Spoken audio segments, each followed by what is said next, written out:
Hi guys, so in today's video we'll talk about Repco Home Finance. So Repco Home Finance मतलब नाम से मालूम पड़ रहा है it is into your housing finance company है। तो मतलब इनके दो कैटेगरी है, एक होम लोन वाला है और एक लैप वाला सेगमेंट है। तो होम लोन वाला जो सेगमेंट है that contributes to around 70-75% of the AUM and जो रिमेनिंग लैप है दैट इज़ अराउंड 25%। AUM का साइज है अराउंड 13,964 करोड़, मतलब अराउंड 14,000 करोड़ ही पकड़ लो। एंड AUM का ग्रोथ था 8% वाई ओवर। अभी आप बोलोगे 8% ग्रोथ के लिए मैं इसमें क्यों आऊँ। अभी जो पूरा जो अफोर्डेबल हाउसिंग वाला जो सेगमेंट है, मतलब ये जो आपका होम फर्स्ट पकड़ लो, इंडिया शेल्टर हो गया, एप्टस आवाज़ हो गया, आधार हाउसिंग हो गया, पूरे सब सब सब सब all all companies are growing around 20, 25, 30, 35% के आसपास। तो मतलब इनका ग्रोथ इज अराउंड 8%। अभी पहले तो है ना, मतलब आधा रेपको का मतलब पहले तो मतलब क्वालिटी और ही ख़राब, बहुत उससे इससे भी ख़राब था, मतलब उनका कुछ ग्रोथ नहीं था। GNPA मतलब एसेट क्वालिटी भी अराउंड 7-8% था। GNPA रेशियो आप जो देखोगे, डिसबर्समेंट भी नहीं हो रहा थे, यील्ड भी बहुत कम था, कॉस्ट ऑफ स्प्रेड भी नहीं बच रहा था उतना। तो अभी कंपनी ने ना मतलब in the recent few quarter, मतलब 3-4 क्वार्टर से उनका जो एसेट क्वालिटी है दैट इज मतलब इम्प्रूव। मतलब पहले अराउंड 7% था, अभी it has come to around कितना हो गया, 4% के आसपास हो गया। तो मतलब वो भी एक इम्प्रूवमेंट है।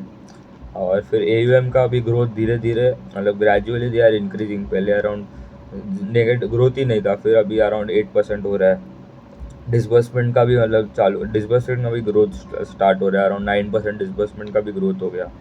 इसलिए ना मतलब इतना कम ग्रोथ है ना, इसलिए market does not provide value, मतलब एक प्रीमियम भी नहीं देता, इसलिए it is trading around 1 time price to book. और दूसरे जो देखे आपके होम फर्स्ट हो गया that is around 4 times, Aptus is around also 4 times, फिर इंडिया शेल्टर अराउंड 3.5 टाइम्स है, आवास और आधार भी अराउंड 3.5 टाइम्स ट्रेड होते हैं। और एक कंपनी है इंडिया बुल हाउसिंग फाइनेंस, जो सम्मान कैपिटल जो था, उन्होंने मतलब उन्होंने भी मतलब इम्प्रूव करना चालू किया है।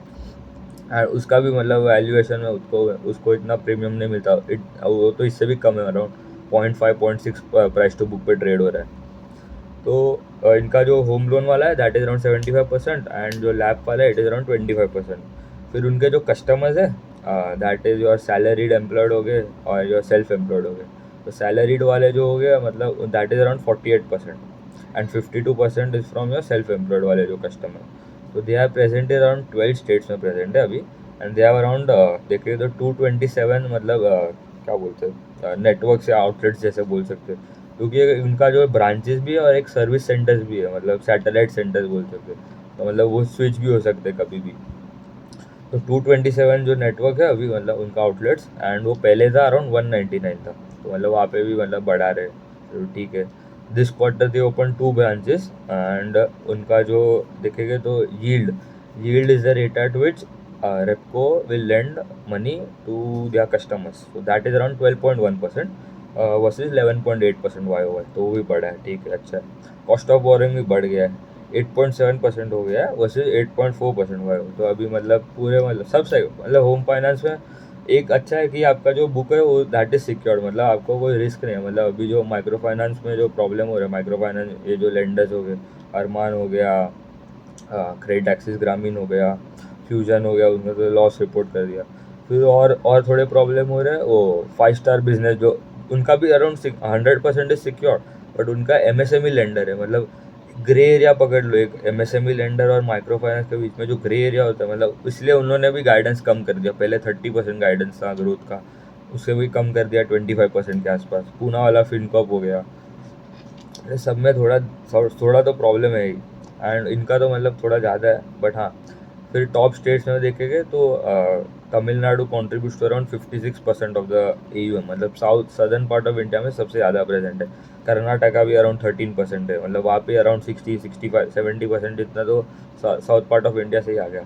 महाराष्ट्र में अराउंड 10% है, आंध्र प्रदेश में अराउंड 6% है। फिर दूसरे जो अदर स्टेट्स पकड़ लो, Gujarat, Kerala, that contribute to 10-15%। तो इनका जो ROE जो है, return on equity, that is around 16% versus 16.1% Y over. And return on assets जो है that is around 3.3% versus 3.1% Y over. And उनका जो स्प्रेड है, spread is basically your yield, जो आप the rate at which you lend money to the customers, and cost of borrowing is basically your the rate at which you borrow money from other banks, other NBFC। इसमें तो NHB भी आ सकते हैं, national housing bank, home finance company है। तो आप जो दोनों का जो डिफरेंस होगा, जो स्प्रेड होता है, तो दैट बेसिकली जो मार्जिन जैसा पकड़ लो, तो spread is basically around 3.4%, and वो YOY देखेगा तो दैट वाज अराउंड 3.4% बोलिए। फिर होता है निम्स। तो NIMS is basically your net interest margin. Net interest margin is your the interest that you have earned versus minus the interest expense, मतलब जितना आपने इंटरेस्ट भर दिया, divided by your total expense, total assets. तो दैट इज अराउंड, इनका जो निम्स है that is around 5.1% versus 5.4% YOY। फिर एसेट क्वालिटी देख लेते हैं। तो एसेट क्वालिटी में उनका जो GNPA है, जो है मतलब gross non performing assets, that is around 4% versus 4.3 quarter and quarter, तो कम हुआ है, ये अच्छा है। एंड जो NNPA है that is around 1.6% versus 1.7 quarter and quarter, तो वो भी कम हुआ है, तो ये भी अच्छा है। मतलब एसेट क्वालिटी इम्प्रूव तो हो रहा है, बट अभी कब का इम्प्रूव हो रहा है, अभी पहले 7% था, फिर 6%, 5%, ऐसे ऐसे करके 4% पे आ गया। अभी अभी तो इन्वेस्टर्स आर एक्सपेक्टिंग दैट अभी आप AUM में भी ग्रोथ लाओ। अभी एसेट क्वालिटी तो चलो ठीक है, रीजनेबल लेवल पे आ रहे हैं, तो आप AUM की ग्रोथ करो, तो मतलब प्रीमियम मिलेगा आपके स्टॉक को भी। मतलब ऐसे ऐसे तो बोल सकते हैं कि मतलब growth is very less compare to other peers देखेंगे तो। फिर कंपनी का जो गाइडेंस है कि they want their AUM to grow to around, they want to reach around 15,000 crore का AUM पहुंचना था, ऐसा Q1 में बोला था, Q1 ऑफ FY25, मतलब लास्ट क्वार्टर में दे टोल्ड उनका AUM should cross around 15,000 crore. अभी company is telling we will not reach, मतलब रीच करेगा तो अच्छा है, बट उन्होंने गाइडेंस कम करके they have told that around 14,800 crore के आसपास AUM होएगा। अभी 200 करोड़ का मतलब उन्होंने मतलब घटा दिया गाइडेंस। तो भी ग्रोथ तो अराउंड 9-10% ही आता है AUM का ग्रोथ। तो AUM का growth guidance that is around 9-10%। फिर उनके जो आउटलेट्स, जो मतलब ब्रांचेस जैसा बोल सकते हैं, अभी अराउंड 227 है, तो they want to reach around 250 के आसपास पहुंचना है by the end of this year. मतलब और Q3 प्लस Q4 में they will add around 23 more to be specific. And जो उनका जो GNPA जो है, ग्रॉस नॉन परफॉर्मिंग एसेट्स, अभी अराउंड 4% है। They want to reach around, उनको चाहिए कि it should be less than around 0.3, should be less than 3%। तो अभी देखना पड़ेगा कि कर पा रहे कि नहीं। अभी तो इम्प्रूवमेंट ही हो रहा है, मतलब पहले 5%, 4% अभी आ रहा है, and they are targeting to 3%, तो ये भी अच्छा है। और फिर क्रेडिट कॉस्ट का जो गाइडेंस है दैट इज़ अराउंड 0.2% के आसपास, तो इतना कम है क्योंकि उन्होंने पहले ही मतलब उनके पास मतलब पहले जो प्रोविज़न किया था उसका ही पैसा पड़ा है उस लोग के पास, तो इसलिए गाइडेंस इतना कम है क्रेडिट कॉस्ट का। नहीं तो गाइडेंस इनका तो ज़्यादा ही होता है थोड़ा, क्योंकि हालत तो खराब, मतलब ऐसे सिचुएशन, मतलब अराउंड इनका पहले भी मतलब लेगेसी बुक जो था उनका, जो पहले का जो इंफ्रा लोन जो दिए थे, मतलब उसमें भी प्रॉब्लम्स हो गए थे। ठीक है, ट्रैक करना पड़ेगा, मतलब टर्न अराउंड होता है कि नहीं, वो तो अभी मालूम पड़ेगा ग्रोथ से, क्योंकि मेन तो ग्रोथ ही है। अभी आप देखेगा ना कि PSU जो स्टॉक्स है, मतलब ये पंजाब नेशनल बैंक और वो सब हो गया, उनका मतलब GNPA पहले था अराउंड 12% के आसपास, मतलब 12% GNPA था। अभी they have reduce to around, पहले किया 6%, 10%, 6% के आया, अभी अराउंड 4% के आसपास है। इसलिए तो स्टॉक मतलब कितना ट्रिपल ही हो गया था वो पॉइंट से। ठीक है, ट्रैक करो ग्रोथ को, ट्रैक करो कंपनी के। होम फाइनेंस कंपनी है, ईजी टू अंडरस्टैंड है।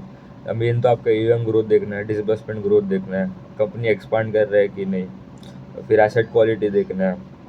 और इनका जो एवरेज टिकट साइज़ है, मतलब एक कस्टमर जो बोरो करता है दैट इज़ अराउंड 20 लाख के आसपास।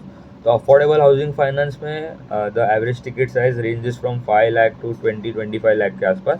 एंड जो आपका जो प्राइम हाउसिंग फाइनेंस है, मतलब ये जो आपका प्राइम होम लोन जो देते हैं, ये बजाज हाउसिंग जो अभी रिसेंटली जो IPO है, उनका average ticket size around 50 lakh के आसपास। ठीक है, थैंक यू।